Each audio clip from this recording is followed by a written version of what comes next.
Welcome to NextGen Investors. Today we are not talking about markets or companies, but about a youth movement that has shaken an entire nation. Nepal is witnessing some of the biggest protests in its recent history. It started with a ban on social media, but very quickly turned into a fight against corruption, nepotism, unemployment, and government failure. And in this struggle, at least 19 young lives have been lost. The spark: social media ban.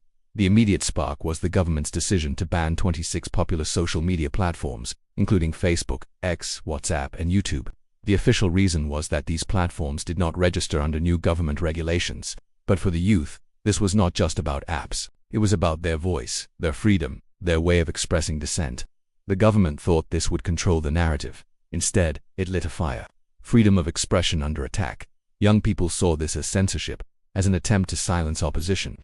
Social media was their only space to highlight corruption, to share stories of injustice, to call out those in power. And when that space was suddenly taken away, frustration turned into open anger, corruption, and nepotism. But the anger was never only about the ban. For years, Nepalese have been fed up with deep corruption and nepotism. A campaign called Nepo Kids went viral before the ban, where the children of politicians and officials were shown enjoying luxury cars, foreign education, and lavish lifestyles. In sharp contrast, ordinary Nepali families are struggling with unemployment and economic hardship. This campaign struck a nerve and exposed the double standards of the ruling class. Economic pain and youth frustration. At the heart of the crisis is an economy that has failed its youth. Every year, thousands of young Nepalis leave for jobs in Gulf countries, Malaysia, and Korea. They go because they cannot find opportunities at home. Inequality keeps rising, and those who stay feel hopeless. The social media ban was the final straw that brought all this frustration out onto the streets. The streets explode. Soon, the capital Kathmandu was filled with protesters, students, job seekers, and ordinary citizens came together, chanting slogans like "Shut down corruption."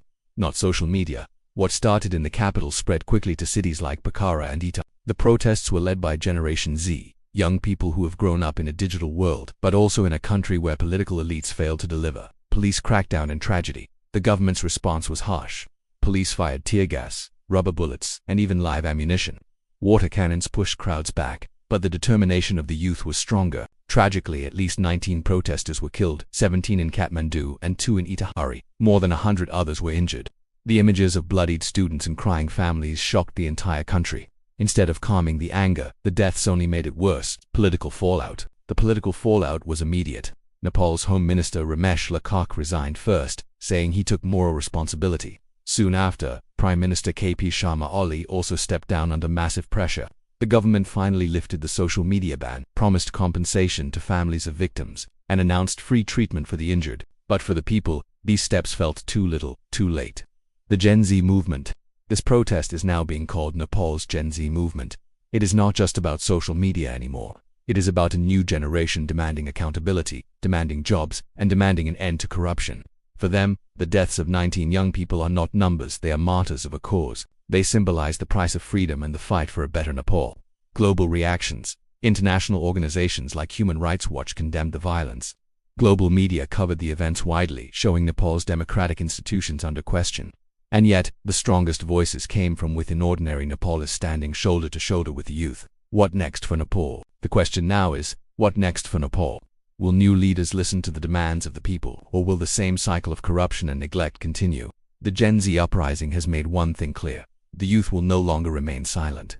Even if social media is banned, they will find new ways to connect, to organize, and to fight for their future. 19 young lives have been lost, but their sacrifice has given birth to something bigger. It has awakened an entire generation.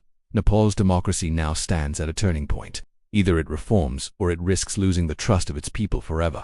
Conclusion. The protests in Nepal have revealed deep frustrations, corruption, lack of accountability, and inequality. The tragic loss of 19 lives has shaken the nation and raised urgent questions about governance and freedom. What began with a social media ban has now grown into a wider movement for change, led by the country's youth. But the road ahead remains uncertain. Disclaimer: this video is made only for educational and informational purposes. It is not meant to support or oppose any political party, government, or movement.